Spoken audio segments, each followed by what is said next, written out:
Welcome. Settle in, close your eyes, let your breathing slow to a peaceful rhythm, and let me tell you the story of two losers who found each other and became something greater than either could be alone. The story of Eddie Brock and the symbiote that would bond with him to create Venom. And this is a tale about partnership and acceptance, about two beings that the world rejected learning to accept each other, about a journalist who lost everything and an alien that was considered a failure by its own kind, discovering that together they could be powerful, could be important, could be heroes, even if the world saw them as monsters. So let's begin in San Francisco, in a city of fog and hills and technology, where a journalist named Eddie Brock was living his best life, had everything he'd ever wanted, a successful career, a beautiful fiancée, an apartment with a view, respect and recognition, and he had no idea that he was about to lose it all, about to destroy his life through his own arrogance and inability to follow the rules, about to become one of the most hated men in the city. And only after losing everything would he find the thing that would make him whole, would meet the alien symbiote that was as much of a loser as he was, and together they would become Venom, would become something terrifying and powerful and surprisingly noble. But first Eddie had to fall, had to lose everything, had to hit rock bottom, because that's where the symbiote would find him, in the darkness, in the failure, in the desperation. Eddie Brock was a journalist, an investigative reporter who worked for a popular online news show, and he was good at his job, was fearless about pursuing stories, asking hard questions, holding powerful people accountable, and he'd built a reputation as someone who didn't back down, who would chase a story wherever it led. And this fearlessness had made him successful, but it had also made him arrogant, made him believe that his commitment to truth justified any method, any risk, any betrayal. And this arrogance would be his downfall, would destroy the life he'd built, because Eddie didn't understand that there were lines you didn't cross, that some things were more important than the story, and he was about to learn this lesson in the hardest way possible. Eddie lived with his fiancée, Anne Wayne, a successful lawyer who worked for a corporate firm, and they were planning to get married, were building a life together, and Anne loved Eddie, but she also worried about him. Worried that his intensity and his inability to let things go would eventually get him in trouble, would push him too far, and she tried to temper his worst impulses, tried to get him to think before he acted, but Eddie didn't listen, believed that his instincts were always right, that his commitment to exposing the truth was more important than caution or rules. And when he got an assignment to interview Carlton Drake, the billionaire founder of the Life Foundation, who was doing cutting-edge research in bioengineering and space exploration, Eddie saw an opportunity to expose what he believed was corruption and human rights violations. And he didn't care what he had to do to get the story, didn't care who he had to hurt or what rules he had to break. Carlton Drake was a genius and a visionary, and possibly a sociopath, someone who believed that humanity's future lay in symbiotic bonding with alien organisms, in fundamentally changing what humans were to allow them to survive in hostile environments, on other planets, in space. And Drake's Life Foundation had sent probes into space that had discovered symbiotes, alien organisms that bonded with hosts, and Drake brought these symbiotes back to Earth and began experimenting, testing them on human subjects, mostly homeless people and volunteers from impoverished countries, people the world wouldn't miss if the experiments went wrong. And the experiments did go wrong, again and again. because the symbiotes were incompatible with most hosts, would burn through them, kill them. And Drake didn't care, just kept testing, kept trying to find compatible matches, believed that the deaths were acceptable losses in the service of advancing human evolution, and Eddie suspected this. Suspected that Drake was doing something terrible, but he didn't have proof, didn't have access to the information he needed, and that's when he made his fatal mistake, when he crossed the line that would destroy everything. Anne's law firm represented the Life Foundation, handled their legal affairs, and Anne had access to confidential documents, emails, internal communications, and Eddie knew this. Knew that Anne could get him the proof he needed to expose Drake. And he went into her laptop while she was sleeping, hacked into her email, stole confidential attorney-client documents that proved Drake was experimenting on human subjects without proper consent, that people were dying in his labs, and Eddie used this information in his interview with Drake, confronted him on camera with evidence he shouldn't have had, and Drake immediately knew where the information came from, knew that Anne had to be the source, and he destroyed her, got her fired from her firm for breach of confidentiality, destroyed her career, and Anne was devastated and furious, threw Eddie out, ended their engagement, told him that she'd asked him not to pursue the Drake story, had specifically told him to leave it alone because her firm represented the Life Foundation and he'd betrayed her trust, stolen from her, destroyed her career for a story, and Eddie tried to explain that exposing Drake was more important than any job, that people were dying and he had to do something, but Anne didn't want to hear it. Told him that he'd prioritized his ego over their relationship, that if he'd really cared about stopping Drake, he would have found another way, a legal way, instead of stealing from her and destroying her life. And she was right.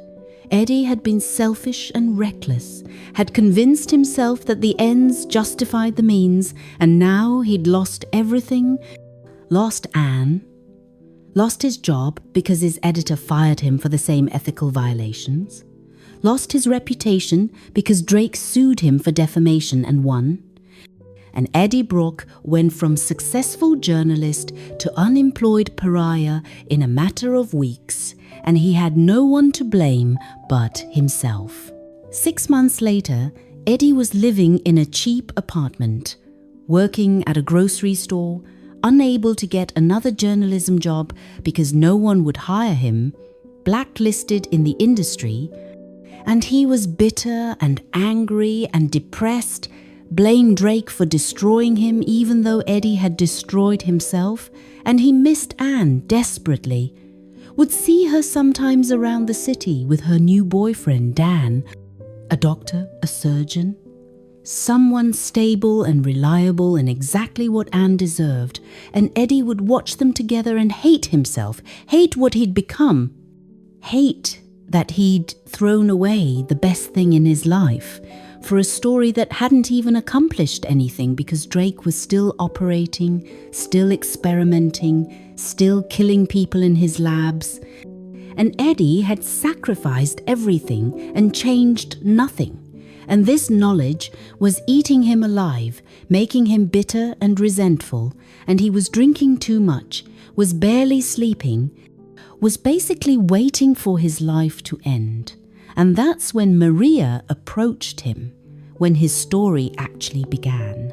Because Maria was a scientist working at the Life Foundation, had seen what Drake was doing, had watched people die in the bonding experiments, and she couldn't stay silent anymore, couldn't keep helping Drake kill people, and she'd heard about Eddie Brock, about the journalist who'd tried to expose Drake and lost everything, and she thought maybe Eddie would help her, would be willing to break into the Life Foundation and expose what was really happening there. And Eddie initially said no, said he'd learned his lesson about breaking rules and destroying his life for stories. But Maria told him about the people dying, about the homeless people being used as test subjects, about the symbiotes that were killing host after host, and something in Eddie, some last remaining bit of his journalistic integrity, made him agree to help. Eddie broke into the Life Foundation late at night. Maria let him in through a side entrance, gave him access to the labs, and Eddie saw the experiments, saw people in containment cells being bonded with symbiotes, saw the records of all the failed bondings, all the deaths, and he was horrified, was sickened, and he was documenting everything with his phone, getting video evidence, when he heard screaming from one of the containment cells.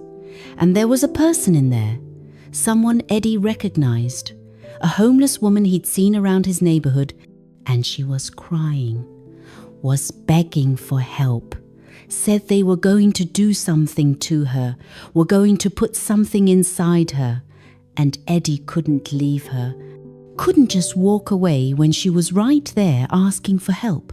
So he overrode the cell door, let her out, and that was his second fatal mistake, because the woman was already bonded with a symbiote, was carrying it inside her. And when Eddie touched her, when he grabbed her arm to help her, the symbiote recognized him, recognized something in his body chemistry or his genetic makeup or just his desperation, and it transferred to him, left its previous host, and bonded with Eddie in an instant. And Eddie felt it, felt this cold living thing sliding under his skin, invading his body, and he panicked, ran, got out of the Life Foundation and rode his motorcycle home. And he had no idea what had just happened to him, had no idea that his life had just changed forever, that he would never be alone again, that he was carrying inside him an alien organism that would become his partner, his power, and eventually his best friend. The first days with the symbiote were terrifying for Eddie, because he didn't understand what was happening to him. His body was changing, was stronger and faster. He could hear things he shouldn't be able to hear, see in the dark, and he was hungry all the time, craving things that didn't make sense. And sometimes he would black out and wake up somewhere else with no memory of how he got there, and he thought he was going crazy, thought the stress and the drinking had finally broken his mind, and he went to Anne, showed up at her apartment, desperate and confused, and Anne was annoyed at first, thought Eddie was drunk or high, but then she saw that something was really wrong, that Eddie was genuinely terrified, and she took him to Dan, to her boyfriend the doctor, asked him to examine Eddie, and Dan did, ran tests, and everything looked normal. Eddie's vitals were actually better than normal, but there was something Dan couldn't quite identify, some abnormality in Eddie's blood work. And then Drake's people arrived, security forces from the Life Foundation who'd tracked the symbiote to Eddie, who wanted to bring him in and extract the symbiote, and Eddie ran, was suddenly impossibly strong and fast, punched through walls, and black tendrils came out of his body, protected him, and Eddie was terrified but also exhilarated, because for the first time since losing his job he felt powerful, felt like he mattered. And the symbiote spoke to him directly into his mind, said, "We are Venom." And Eddie realized he wasn't alone, wasn't crazy. There was something inside him, something alive, and it was trying to protect him, was bonded to him, and they were partners now whether Eddie wanted it or not. Learning to coexist with the symbiote was difficult, because the symbiote had its own personality, its own desires, its own voice in Eddie's head, and the symbiote was aggressive and hungry and didn't understand human morality, would suggest eating people who annoyed Eddie, would want to bite off heads and consume organs, and Eddie had to constantly negotiate with it, explain that they couldn't just eat people, that there were rules, and the symbiote didn't understand why they should follow rules when they were strong enough to do whatever they wanted. And Eddie tried to explain about society and consequences and morality, and the symbiote thought humans were weak and hypocritical, thought their rules were arbitrary, but it was willing to work with Eddie because Eddie was a better host than anyone else the symbiote had bonded with. Eddie's body was compatible in ways that previous hosts hadn't been, and the symbiote didn't want to lose this host, didn't want to burn through Eddie the way it had burned through others, so it tried to restrain itself, tried to follow Eddie's rules, and Eddie tried to accept the symbiote, try to work with it instead of fighting it, and slowly, gradually, they developed a partnership, learned to communicate, learned each other's boundaries and needs, and Eddie discovered that the symbiote could give him abilities beyond anything human, could make him stronger than Spider-Man, could allow him to survive falls that should kill him, could heal injuries in seconds, could form weapons and shields and tendrils that could grab things from a distance. And the symbiote discovered that Eddie was brave and stubborn and had a moral code that, while the symbiote didn't fully understand it, it could respect.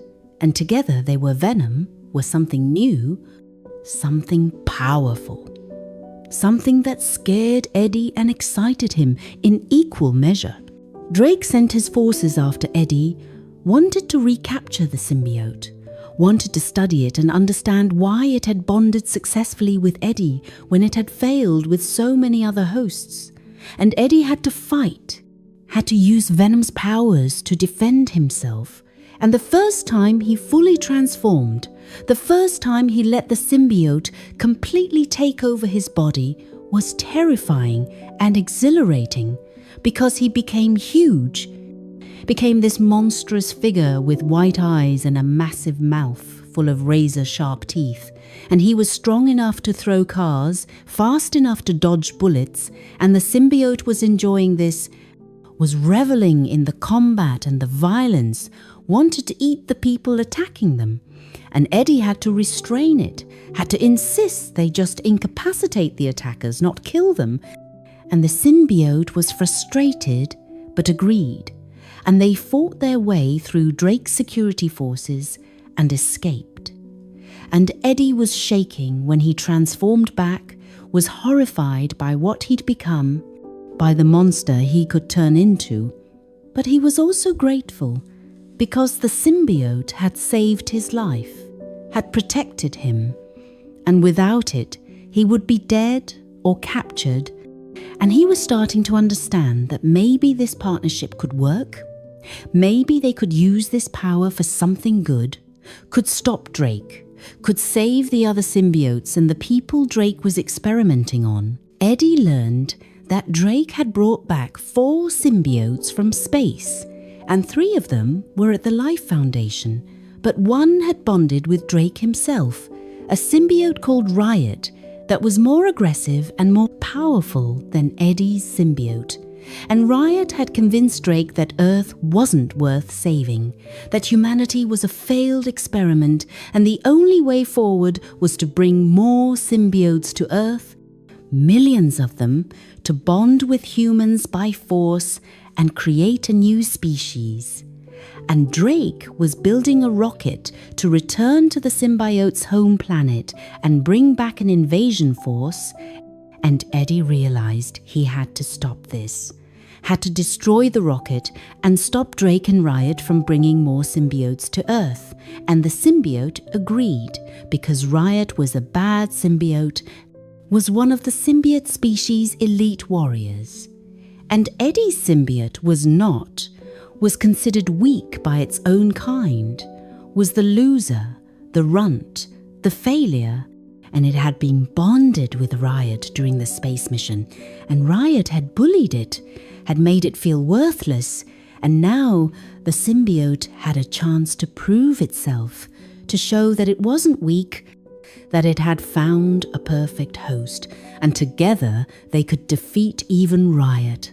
And this shared sense of being underestimated, being considered failures, was what truly bonded Eddie and the symbiote. They were both losers who'd found each other, and together they were going to save the world. The final confrontation with Drake and Riot happened at the Life Foundation's launch site, where Drake was preparing to launch the rocket that would bring more symbiotes to Earth, and Eddie tried to stop him, tried to reason with Drake, explained that bringing millions of symbiotes to Earth would mean the end of humanity as it existed. But Drake didn't care, believed that evolution required sacrifice. Creating a new hybrid species was worth the cost of transforming or destroying every human on Earth. And Riot agreed, was eager to bring its kind to this planet, to bond with humans by force and create an army. And Eddie and his symbiote faced Drake and Riot. And it was a battle of bonded hosts. Two humans with symbiotes fighting for the fate of the world. And Riot was stronger, was more experienced in combat, was a warrior, while Eddie's symbiote was not. But Eddie and his symbiote worked together, coordinated in ways that Drake and Riot didn't, because Drake was just a host to Riot, was being controlled rather than partnering.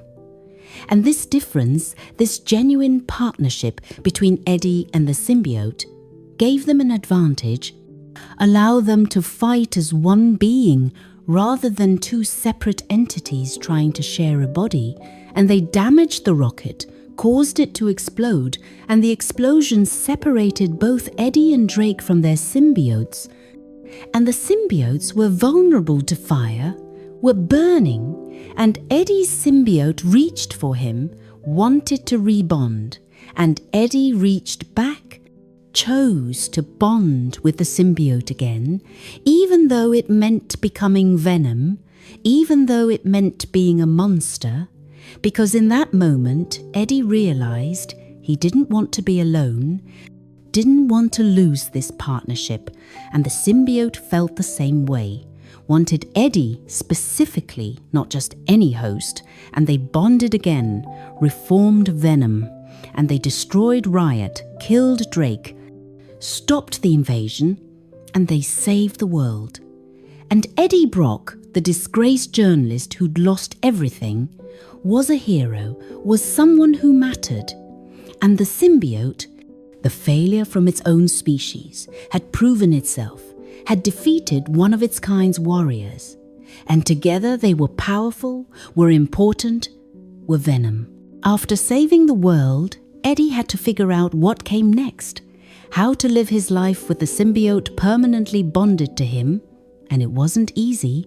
The symbiote needed to eat, needed protein and phenethylamine, and it could get phenethylamine from chocolate and brains, and Eddie insisted on chocolate, bought massive amounts of chocolate to keep the symbiote satisfied, but the symbiote still craved brains, still suggested eating bad people, criminals and abusers, and Eddie had to set boundaries, had to explain that they couldn't just eat people, no matter how bad those people were. And the symbiote didn't understand human ethics, but it tried to respect Eddie's wishes because Eddie was its host and it didn't want to lose him. And they negotiated, came to agreements, and slowly they developed rules for their partnership. Things they would do and things they wouldn't. Lines they wouldn't cross.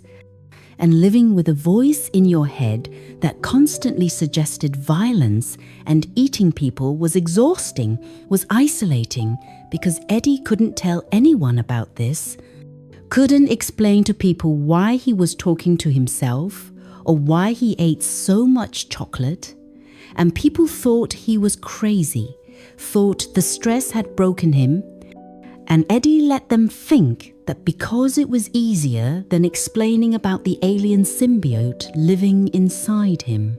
Eddie tried to reconnect with Anne, went to see her, and tried to explain what had happened, that he'd bonded with an alien symbiote and saved the world.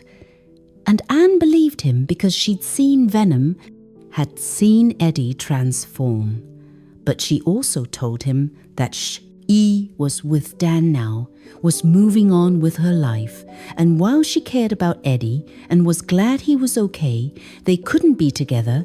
Eddie was too chaotic, too unpredictable, was literally bonded to an alien organism, and Anne needed stability, needed someone who wasn't going to risk his life constantly or have an alien voice in his head telling him to eat people, and Eddie understood, was heartbroken but understood.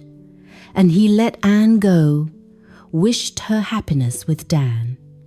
And he had to accept that some things couldn't be fixed, some relationships couldn't be saved, and he destroyed his chance with Anne through his own choices.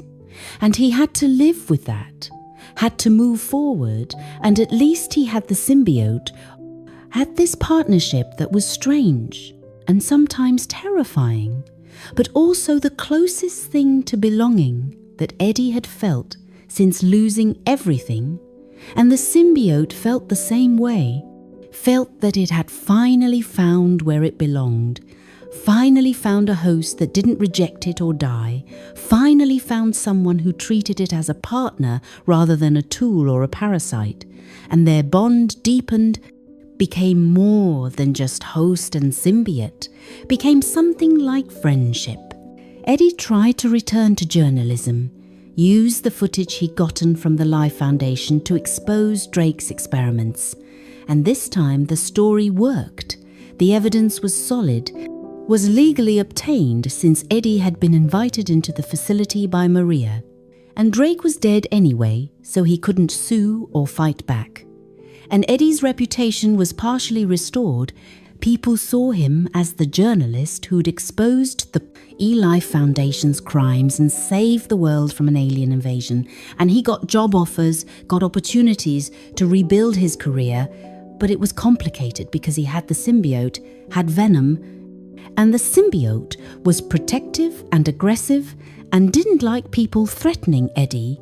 And sometimes, during interviews or confrontational situations, the symbiote would manifest, would show itself, would threaten people. And Eddie had to apologize, had to explain that he had a parasite that he was dealing with, and people backed away from him, decided he was too unstable to work with.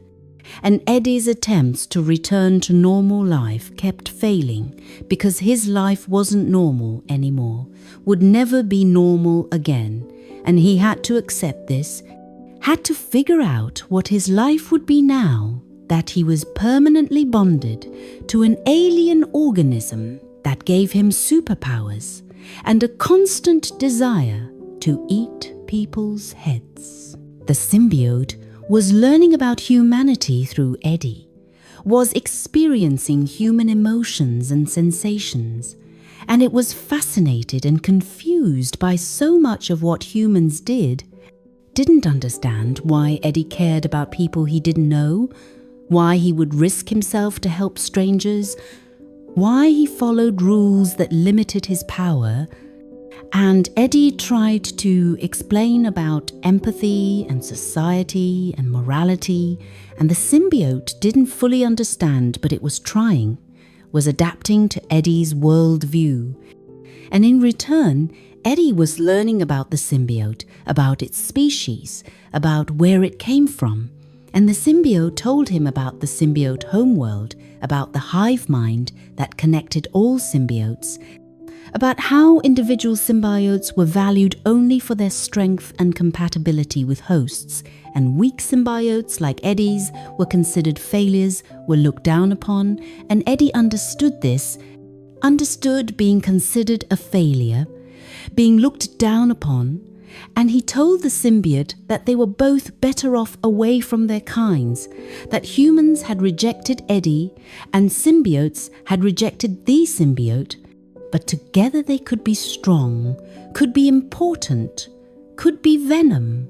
And the symbiote agreed, felt that Eddie understood it in ways no one else ever had, and their bond became something more than just biological, became emotional, became a genuine partnership built on mutual understanding and respect. Eddie and the symbiote had to deal with people hunting them, because there were organizations that knew about the symbiotes, that wanted to capture Eddie and study the bond, wanted to weaponize what Eddie and the symbiote had created. And Eddie had to fight, had to use Venom's powers to protect himself. And the symbiote enjoyed these fights, enjoyed being powerful, and enjoyed protecting Eddie and defeating their enemies. And Eddie tried to restrain the symbiote's violent impulses, but also appreciated having this power, having this protection, being someone that people feared instead of pitied. And he was changing, was becoming more like the symbiote, just as the symbiote was becoming more like him. And this mutual influence, this blending of two beings into something new, was the core of what Venom was. Not just Eddie and not just the symbiote, but the combination, the partnership, the bond that made them both more than they could be alone. And Eddie embraced this, stopped fighting the symbiote and started working with it. And the symbiote stopped trying to control Eddie and started cooperating with him. And together they found a balance, found a way to be Venom that honored both of their needs and values. And they started thinking of themselves as we instead of I and it. Started being truly one being with two consciousnesses. And this unity, this integration, made them powerful in ways that went beyond physical strength. Eddie's life settled into a new pattern. He worked as a freelance journalist, investigated stories that interested him, and when he found people doing terrible things, hurting vulnerable people, he would become Venom and stop them, would use fear and violence to protect people who couldn't protect themselves. And this was vigilantism, was illegal, was everything Eddie had once reported on with disapproval. But he didn't care anymore, had learned that sometimes the law wasn't enough, sometimes you needed to operate outside the system to get justice. And the symbiote supported this. Enjoyed being a protector, enjoyed eating bad people, which Eddie had finally agreed to in limited circumstances, and they developed a code, would only eat people who were genuinely evil, murderers and rapists and human traffickers, and even then they would try to just scare people first, would only kill and eat when there was no other option. And this code, this attempt to be heroic while also being monstrous, was what defined Venom. They were trying to be good while having all these violent impulses, trying to protect people while also being the thing that people needed protection from. And it was a constant struggle, a constant negotiation between Eddie's morality and the symbiote's nature. But they made it work, found a balance that satisfied them both. Eddie and the symbiote had been together for over a year, had settled into their partnership, had learned each other's rhythms and quirks and boundaries, and they were living in Eddie's apartment, and it was cramped and messy and filled with chocolate wrappers. And Eddie was trying to rebuild his journalism career while also being Venom at night, stopping criminals and protecting people. And they had developed a reputation. People whispered about the monster that protected the innocent and ate the guilty. And some people saw them as a hero, and some saw them as a threat. And Eddie didn't care what people thought anymore, had learned that trying to please everyone was impossible, and the symbiote didn't care about human opinion at all, only cared about Eddie and their partnership and eating bad people, and life was strange, but it was theirs.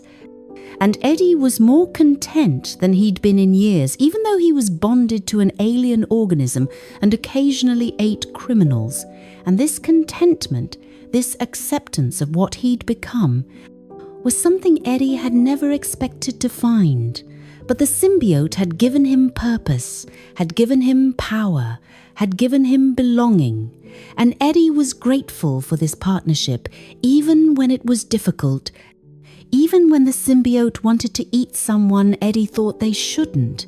Even when people looked at Eddie like he was crazy for talking to himself, because being Venom meant never being alone. And for someone who'd lost everything and everyone, that meant more than Eddie could ever express. Eddie got an opportunity to interview Cletus Cassidy, a serial killer who was on death row at San Quentin prison. And Cletus had sent Eddie a letter asking for an interview, saying he admired Eddie's work, wanted to tell his story, and Eddie knew this was a big opportunity, a high-profile interview that could help rebuild his reputation as a serious journalist, and the symbiote was suspicious, didn't like Cletus, could sense something wrong, about him even from a distance. But Eddie insisted, said this was important for his career, and the symbiote reluctantly agreed to let Eddie do the interview. And Eddie went to San Quentin and met Cletus Cassidy, and Cletus was immediately unsettling, was charming and intelligent, but with something deeply wrong underneath, something broken and violent. And Cletus talked about his childhood, about being abused and abandoned, about killing his grandmother and torturing animals, and he spoke about these things casually, like they were funny stories.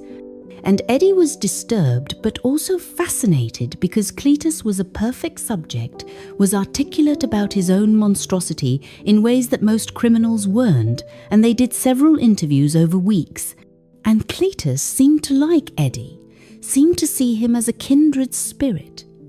And Eddie didn't understand why until Cletus said that he knew Eddie was hiding something, that Eddie had a darkness inside him too, and Eddie realized that Cletus somehow sensed the symbiote, sensed that Eddie wasn't fully human. And this made Eddie nervous, made him want to stop the interviews, but he was too invested, wanted to finish the story. And this decision, this choice to keep seeing Cletus, even when the symbiote warned him not to, would have terrible consequences. During one of the interviews, Cletus provoked Eddie, said things about Anne that were crude and threatening, and Eddie lost his temper, lunged at Cletus, and the guards had to pull them apart, and in the scuffle, Cletus bit Eddie's hand, broke the skin, and Eddie thought nothing of it at tea time. Just a bite that healed quickly because of the symbiote's regenerative abilities. But what Eddie didn't realize was that when Cletus bit him, when Cletus's saliva mixed with Eddie's blood, some of the symbiote's cells transferred to Cletus, entered his bloodstream, and the symbiote was capable of reproduction, could spawn offspring, and a piece of the symbiote bonded with Cletus, and this new symbiote, this offspring, was red instead of black, was born into a host that was already a serial killer, was already broken and violent, and the combination of Cletus Cassidy's sadism and the red symbiote's aggression created something terrible, created carnage. And carnage was everything that Venom tried not to be, was pure violence and chaos, without any moral restraint, was a killer who reveled in death and destruction.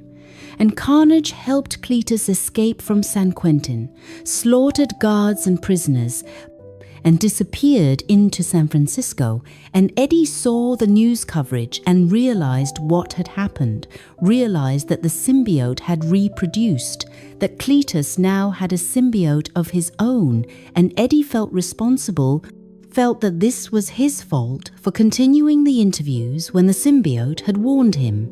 And the symbiote was angry too, was furious that its offspring had bonded with someone like Cletus, that this new symbiote was running around killing people, and Eddie and the symbiote agreed that they had to stop Carnage, had to fix this mistake before more people died. But Eddie and the symbiote were fighting more, were disagreeing about everything, and the symbiote wanted more freedom, wanted to eat more people, wanted to fight more, wanted to be Venom more often, and Eddie wanted to be Eddie more often, wanted to have a life that wasn't just being a vigilante monster, wanted to try to have relationships and a career and normalcy. And the symbiote felt constrained by Eddie's rules, felt like Eddie was holding it back, and they argued constantly. The symbiote's voice in Eddie's head getting louder and more insistent, and Eddie getting more frustrated and short-tempered, and their partnership was fracturing, was breaking down. And this happened at the worst possible time, because they needed to be united to face Carnage, needed to work together, but instead they were falling apart. And this conflict came to a head when Eddie went to Anne's apartment, when he tried to talk to her about Cletus and Carnage, and the symbiote was jealous, was angry that Eddie still cared about Anne, and the symbiote said terrible things about Anne, insulted her, and Eddie defended Anne, said the symbiote was being cruel, and the symbiote said that Eddie was the one being cruel, was the one who kept the symbiote trapped in Eddie's body, following Eddie's rules. And Eddie said that if the symbiote was so unhappy, then maybe it should leave. And the symbiote said maybe it should, and they separated. The symbiote left Eddie's body for the first time by choice. And Eddie was suddenly alone, was just human again, weak and vulnerable. And the symbiote was free, was independent, and both of them immediately regretted it, but neither wanted to admit it. Both were too proud and too hurt to reach out first. Eddie, without the symbiote, was lost, was fragile, felt empty in a way that went beyond just missing the power. He missed the companionship, missed having someone who understood him completely, missed never being alone, and he tried to move on. Tried to live a normal life, but everything felt hollow. Food tasted bland, the world seemed grey, and he realized that he'd become dependent on the symbiote, not just for power, but for emotional support, for identity, for purpose. And without it, he was just Eddie Brock, the failure again, was just the guy who'd lost everything, and he hated this feeling, hated being weak, hated being alone. But he was too stubborn to admit he'd been wrong, too proud to go looking for the symbiote and ask it to come back. And meanwhile, the symbiote was trying to find a new host, was bonding with different people, but none of them were right. None of them were Eddie. The symbiote would bond with someone and it would feel wrong, would feel like wearing someone else's clothes. And the symbiote realized that it had adapted to Eddie specifically, had changed itself to be compatible with Eddie, and other hosts felt foreign and uncomfortable. And the symbiote missed Eddie, missed his voice, his thoughts, his chocolate, missed the partnership they'd built.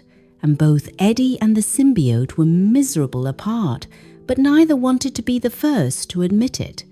And meanwhile, Carnage was killing people, was leaving a trail of bodies across San Francisco, and Eddie couldn't stop him without the symbiote, and the symbiote couldn't stop him without Eddie, and they both knew they needed to reunite, but their pride kept them apart. Anne was the one who made them see reason, who told Eddie that he was an idiot for letting the symbiote go, that whatever they'd been fighting about wasn't worth losing the partnership they'd built.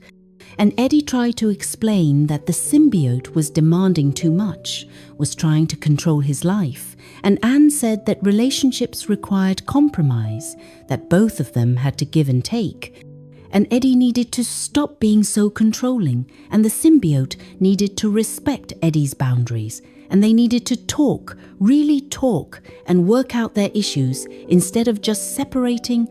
And Eddie realized Anne was right, realized he'd been treating the symbiote as a tool or a power-up, rather than as a partner with its own needs and desires. And he went looking for the symbiote. And meanwhile, the symbiote was coming to its own realizations, was understanding that it had been selfish, had been demanding that Eddie sacrifice too much, had been prioritizing its own desires over their partnership. And the symbiote started looking for Eddie. And they found each other at the same time, both reaching out, both ready to apologize. And when they reunited, it was emotional, was both of them expressing how much they'd missed each other, how empty they'd felt alone. And they bonded again, reformed Venom, and it felt right in a way that it hadn't before, felt like coming home, and they were whole again, were complete, and they promised each other that they would communicate better, would compromise, would treat each other as true partners. And this separation and reunion had actually strengthened their bond, had made them understand how much they needed each other. Reunited and stronger than before, Eddie and the symbiote went after Carnage, tracked Cletus down, and the confrontation was brutal because Carnage was powerful, was maybe even stronger than Venom, because Carnage had no restraint, no moral code limiting its violence, and Cletus and the red symbiote were perfectly matched, were both sadistic killers who enhanced each other's worst qualities. And Venom was fighting with one hand tied behind their back, metaphorically because they were trying not to kill innocent people, trying to minimize collateral damage. And Carnage didn't care about any of that, would kill anyone, destroy anything, and this made Carnage dangerous in ways that went beyond just physical strength. And Venom was losing, was being beaten. And Cletus was taunting them, saying that Venom was weak because they cared about people, that having morals was a liability. And Eddie was starting to believe him, was starting to think that maybe they needed to be more like Carnage to defeat Carnage. And the symbiote said no, said that what made them different from Carnage was exactly why they were better, that caring about people wasn't weakness but strength. And the symbiote had learned this from Eddie, had learned that protecting people gave them purpose, that just killing and destroying never could. And Eddie was surprised, because this was the symbiote defending morality, defending their code, and he realized that the symbiote had changed, had become more than just a violent alien organism, had developed ethics and values through their partnership, and Eddie felt proud, felt that they'd made each other better, and this realization gave them strength. The fight with Carnage escalated to a cathedral, this old church in San Francisco.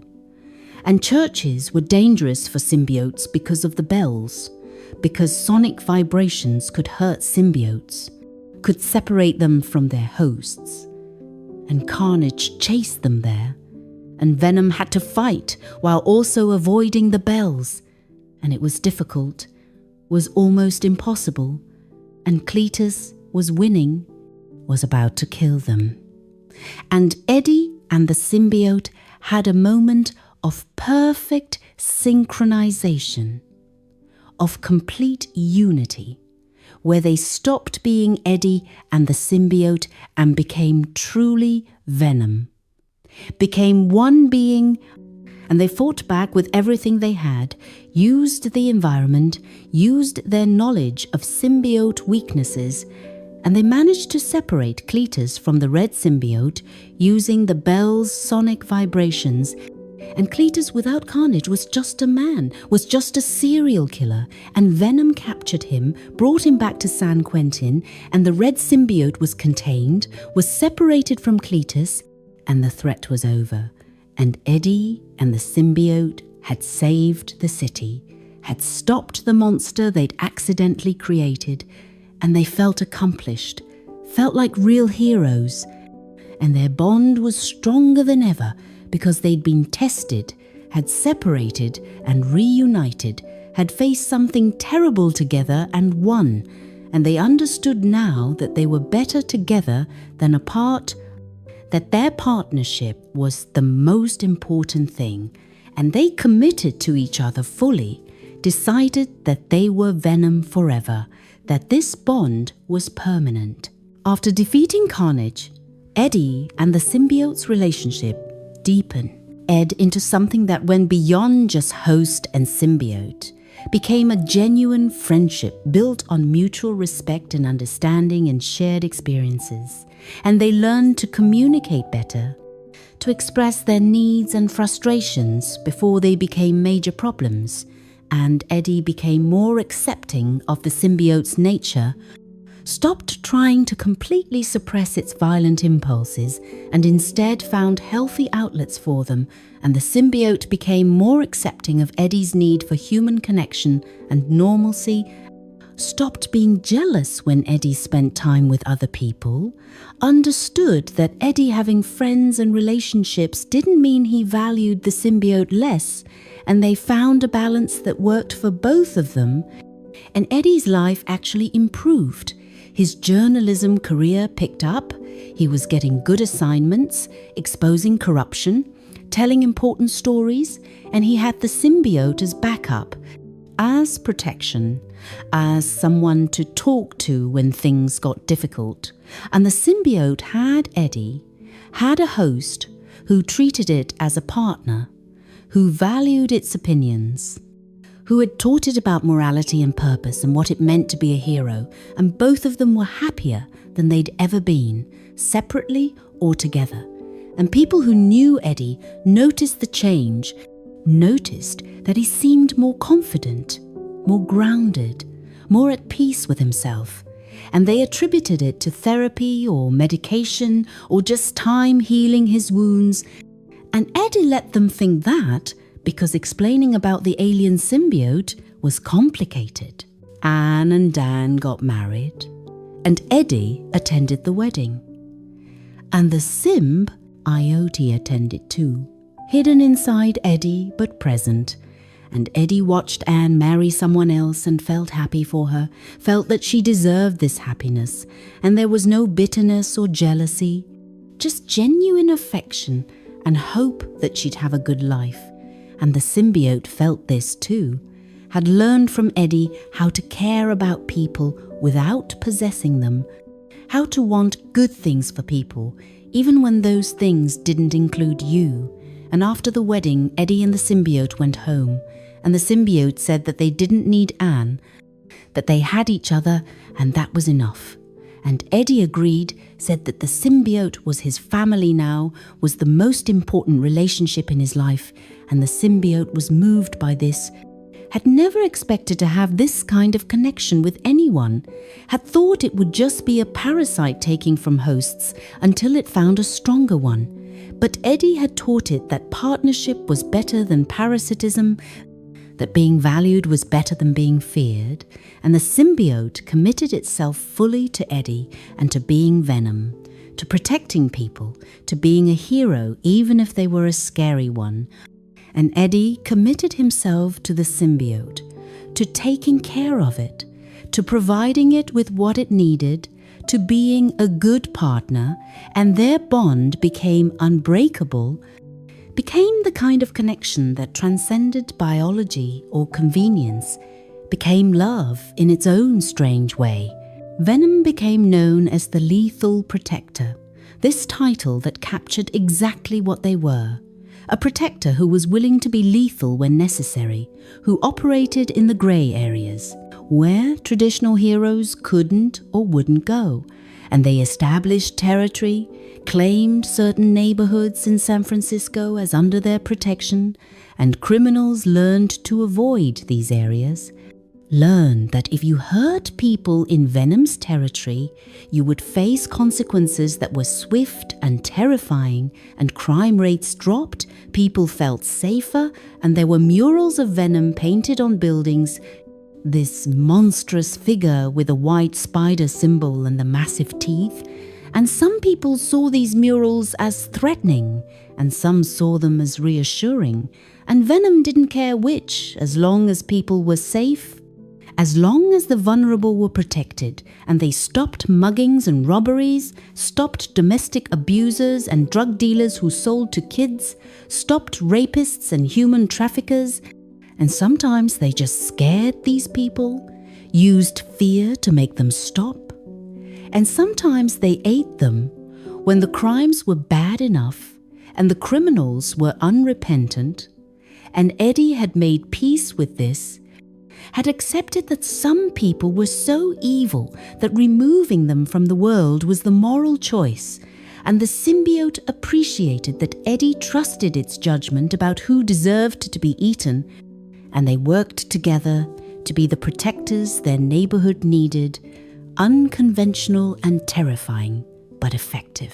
Eddie started having dreams sometimes, where the symbiote showed him glimpses of its past, memories from before it came to Earth, and Eddie saw the symbiote homeworld, saw a planet of living darkness, where symbiotes existed in a hive mind, all connected, all part of one conscio. Usness, an individual identity, was rare. Most symbiotes were just extensions of the collective, and Eddie's symbiote had been different, had wanted independence, had been curious about being an individual, and this was why it was considered weak, because it didn't want to be part of the hive, wanted to be itself. And Eddie understood this, understood wanting to be yourself even when that meant being rejected by your own kind. And he told the symbiote that being different wasn't being weak, that individuality was valuable, that the symbiote's desire for independence was what made it special, made it capable of the kind of partnership they had, because a symbiote that was just part of a hive mind couldn't have bonded with Eddie the way this one had, couldn't have learned and grown and changed, and the symbiote was comforted by this, felt validated, felt that its rejection by its own kind had led it to something better, to Eddie, to being Venom. And both Eddie and the symbiote understood that sometimes being rejected by where you came from was necessary to find where you belonged. And they belonged together, belonged as Venom. The symbiote told Eddie about Knull, the god of the symbiotes, the dark entity that had created their species, and this god was imprisoned somewhere in the universe, was sealed away by the symbiote hive mind, because even they feared what Knull would do if freed, and Eddie's symbiote carried within it some knowledge of Knull, some genetic memory of the dark god, and this knowledge was dangerous, made Eddie's symbiote valuable to beings who wanted to free Nu, or beings who wanted to ensure he stayed imprisoned. And Eddie realized that their partnership made them a target not just for human enemies, but for cosmic ones, for beings who saw the symbiote as a tool or a threat. And this was scary, was overwhelming, because Eddie was just a journalist from San Francisco, and suddenly he was involved in cosmic conflicts about dark gods and alien species. But the symbiote promised to protect Eddie, promised that it would never let anyone hurt him or use them to free Knull, and Eddie promised the same, promised to protect the symbiote from anyone who wanted to capture it or exploit it, and they were in this together, were facing cosmic threats together, and somehow this made it less scary. Because they weren't alone, they had each other, and Venom together was stronger than Eddie or the symbiote could ever be separately.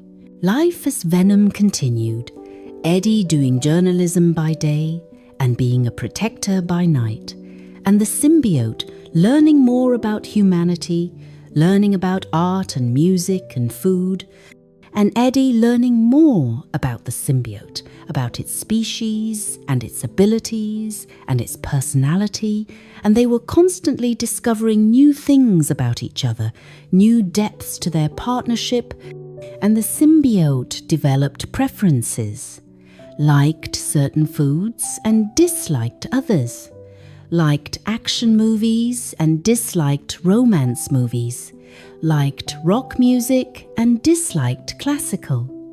And Eddie found this endearing, found that the symbiote was developing taste and opinions, was becoming more individual, more itself.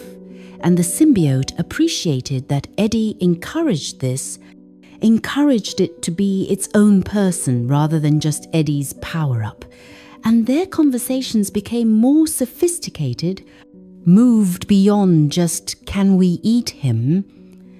to discussions about morality and philosophy and what kind of heroes they wanted to be. And the symbiote had opinions about justice and punishment that were more nuanced than Eddie had expected, understood that the world wasn't just good people and bad people, but was complicated. And Eddie was impressed by how much the symbiote had grown, how much it had learned, and he felt like a proud parent or teacher, except that the symbiote had taught Eddie just as much, had taught him about strength and courage, and accepting yourself, even when the world saw you as a monster. Strange things started happening.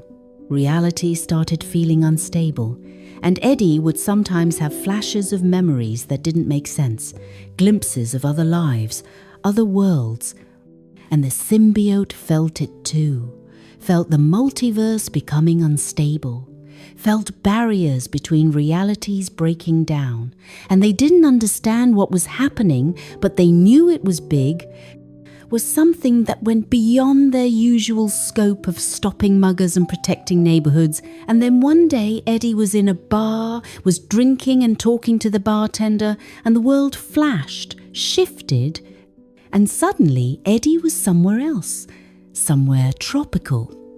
The bar looked different, and there was a man on television, and Eddie heard the name Peter Parker, heard the word Spider-Man, and the symbiote reacted violently, lunged toward the television, and Eddie felt overwhelming emotion from the symbiote, recognition and rage and longing and hatred all mixed together, and the symbiote said, "That is the spider." Said it with such intensity that Eddie was shocked.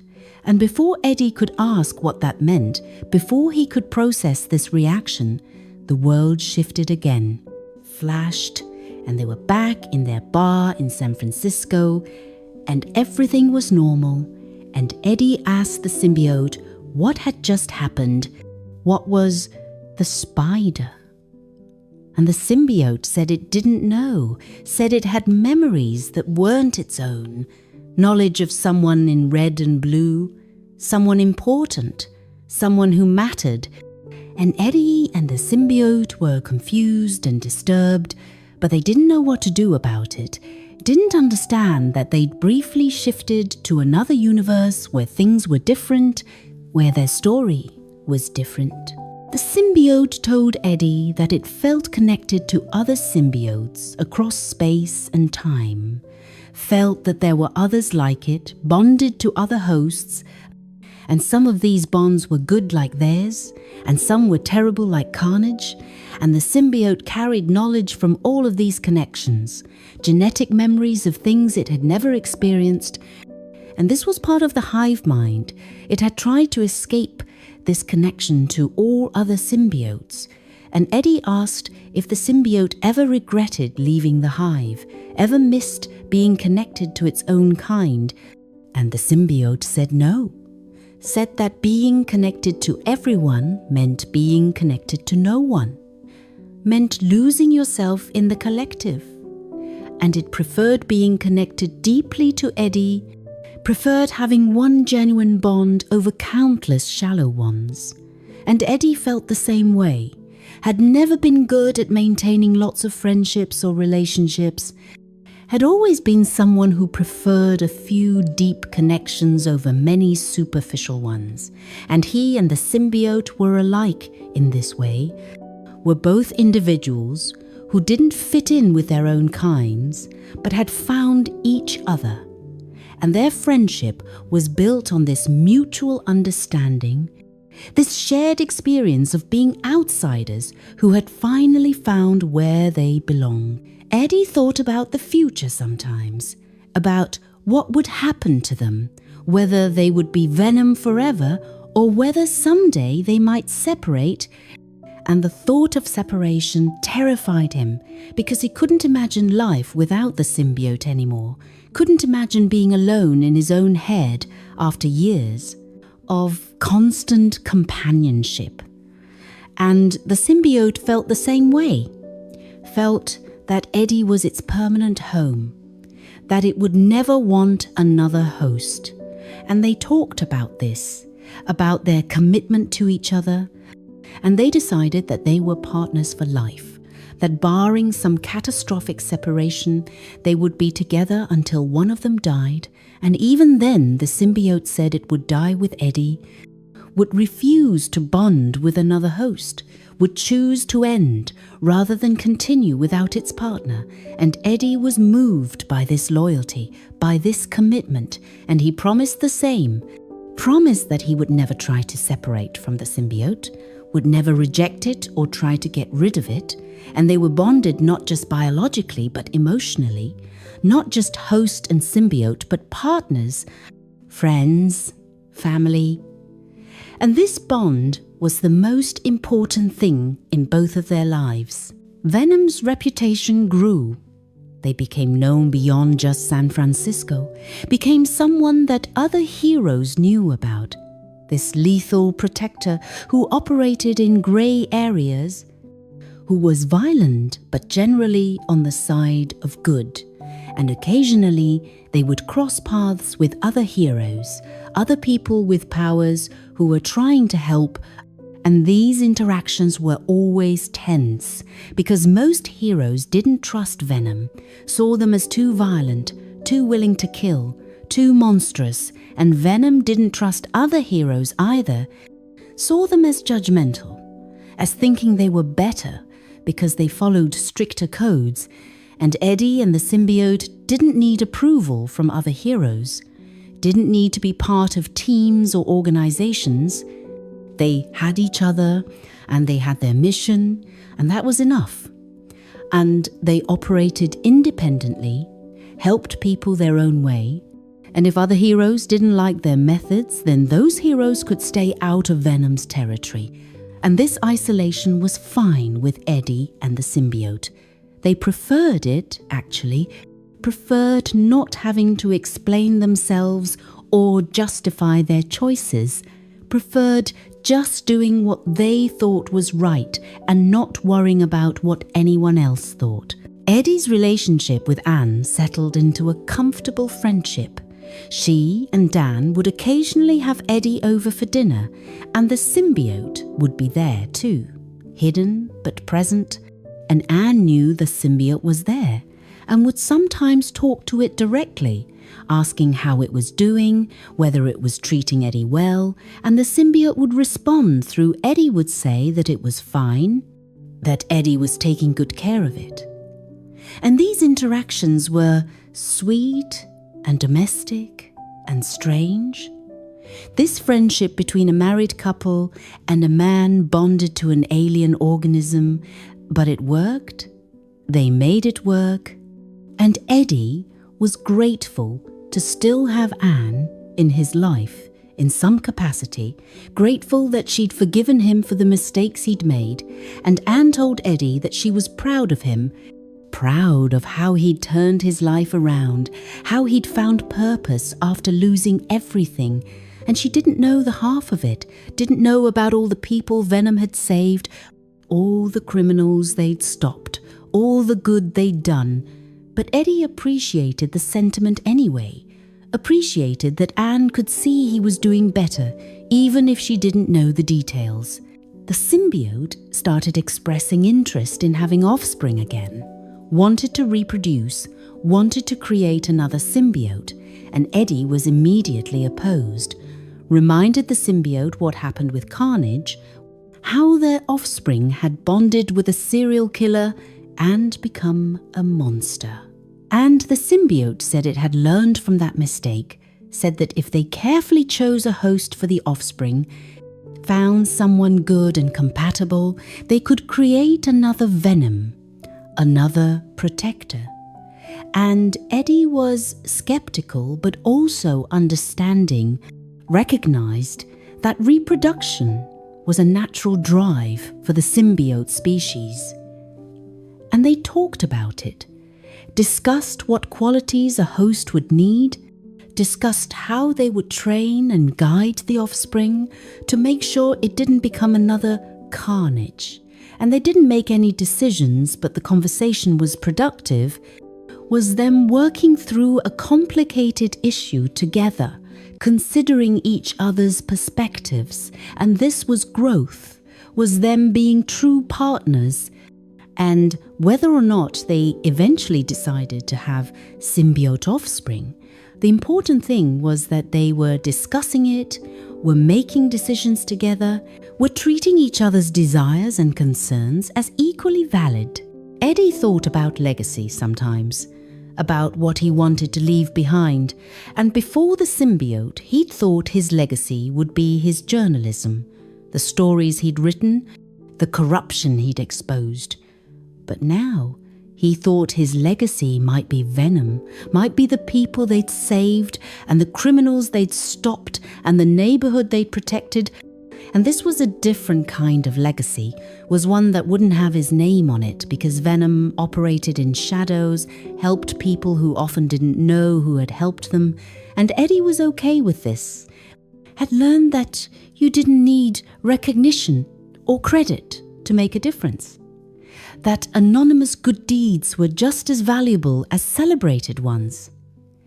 And the symbiote agreed, said that what mattered was the impact they had, not whether anyone knew it was them, and they continued their work, continued protecting people, continued being Venom, and they were content with this life, this existence as protectors and partners, this bond that had transformed both of them from losers into heroes, from isolated individuals into a unified being that was stronger and better than either could be alone.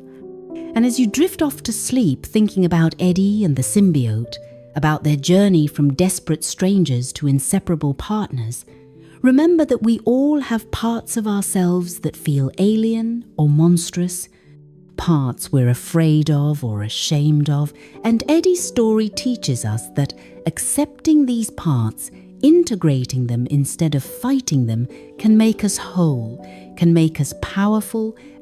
And the symbiote teaches us that even when your own in rejects you, even when you don't fit in anywhere, you might find someone who accepts you completely, someone who becomes family. And together you can be more than you ever could alone, and sleep now. Rest peacefully, knowing that Eddie and Venom found each other, found acceptance and partnership and purpose, found that two losers together could become winners, that a disgraced journalist and a rejected alien could become heroes, and their bond, built on mutual respect and understanding and genuine affection, is a reminder that family isn't always blood, that partnership isn't always conventional, that love comes in many forms, including a human and an alien symbiote, learning to share a body and a life, and rest deeply now, knowing that somewhere Eddie and Venom are protecting their city, eating bad guys, arguing about whether they can eat someone, compromising and growing, and being the lethal protectors their neighborhood needs. And may your own inner symbiote, whatever parts of yourself you struggle with, find integration and acceptance. May you find the partnerships that make you whole.